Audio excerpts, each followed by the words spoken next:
Welcome back to another video दोस्तों। जयतु भारतम जयतु संस्कृतम। दोस्तों हम पढ़ रहे थे संज्ञानात्मक विकास सिद्धांत की शब्दावलियाँ। उस शब्दावलियों में सबसे पहली शब्दावली हमारी थी एनियस। तो चलिए शुरू करते हैं। Let's go. नंबर 1 एनियस। जब कुछ महिलाओं के द्वारा पुरुषों के लक्षण ग्रहण कर लिए जाते हैं तो इसे एनियस कहते हैं। जैसे हेयर स्टाइल बना लेना, लड़कों के कपड़े पहन लेना, वार्तालाप करने का जो तरीका होता है तो इसे क्या कहते हैं? एनियस। Second, anyway. जब कुछ पुरुषों के द्वारा महिलाओं के लक्षण ग्रहण कर लिए जाते हैं, जैसे महिलाओं की तरह नाक कान छिदवा लेना, उनकी तरह वार्तालाप करना, महिलाओं जैसी हेयर स्टाइल रख लेना, तो ये क्या कहलाता है? एनिया कहलाता है। नंबर 3 अनुकूलन। जब वातावरण के अनुसार उचित प्रकार से व्यवहार किया जाए तो उसे अनुकूलन कहते हैं। अनुकूलन 2 प्रकार के होते हैं। नंबर 1 आत्मसात, नंबर 2 समायोजन। ठीक है, अनुकूलन कितने प्रकार के होते हैं? 2 प्रकार के होते हैं। आत्मसात करने का मतलब है कि पूरी तरह उतार लेना अपने जीवन में। समायोजन करना मतलब टेम्परेरी उस चीज में समायोजित कर लेना। ठीक है, उस चीज को अडॉप्ट कर लेना। अगला है साम्य धारण। जब बालक बालिकाओं के द्वारा आत्मसात और समायोजन में तालमेल यानी संतुलन बैठा लिया जाता है तो उसे साम्य धारण कहते हैं। देखो, आत्मसात और समायोजन दोनों में तालमेल बैठाना क्या कहलाता है? साम्य धारण। नंबर 5 संरक्षण। जब बालक बालिकाओं वातावरण का स्थायी ज्ञान ग्रहण करते हैं तो उसे संरक्षण कहते हैं। जैसे फसल चक्र, ऋतु परिवर्तन, मौसम परिवर्तन, इनका जो ज्ञान होता है इसे क्या कहते हैं? संरक्षण। नंबर 6 मानसिक प्रक्रिया।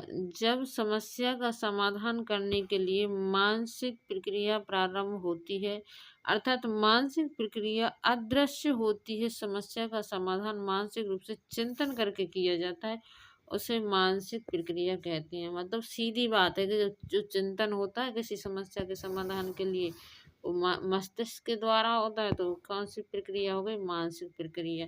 संज्ञानात्मक या संगठन विकास। जब वातावरणीय ज्ञान छोटे संगठन या पैकेट्स के रूप में ग्रहण किया जाता है तो उसे संगठन विकास कहा जाता है। Number 8 schemes. जीन पियाजे की संज्ञानात्मक विकास के सिद्धांत की शब्दावलियां चल रही, तो बताओ स्कीम्स क्या है? स्कीम संगठन का वह पैटर्न है जिसका बार बार दोहराया जाता है, उसे क्या कहते हैं? स्कीम्स कहते हैं। जैसे विद्यालय की यूनिफॉर्म, जूते, जी क्या है? स्कीम्स हैं। ठीक है, विद्यालय के द्वारा चलाई गई स्कीम्स। 9 स्कीमा का अर्थ है जब ज्ञानेंद्रियां छोटे छोटे पैकेट में बटी होती हैं, इनके माध्यम से वातावरण का ज्ञान प्राप्त होता है, जैसे ध्यान को केंद्रित करना। ये क्या है? स्कीमा है। स्कीमा 2 प्रकार की होती हैं। नंबर 1 अर्ध रूप में, नंबर 2 रूढ़ रूप में। अधरूप। जब वातावरणीय ज्ञान नवाचार के माध्यम से ग्रहण किया जाता है तो उसे अधरूप कहते हैं। नवाचार के माध्यम से यानी नए तरीके से वातावरण का ज्ञान प्राप्त करना। और रूढ़ रूप में यानी कोई परंपरा, रूढ़ियों के हिसाब से, पुरानी धारणाओं के हिसाब से ग्रहण करना। तो क्या है? जब रूढ़ रूप। नंबर 2 रूढ़ रूप। जब पुरानी धारणाओं को ध्यान में रखकर ज्ञान ग्रहण किया जाता है तो उसे रूढ़ रूप कहा जाता है। हमारी अंतिम शब्दावली है इसकी 10वीं विकेंद्रण।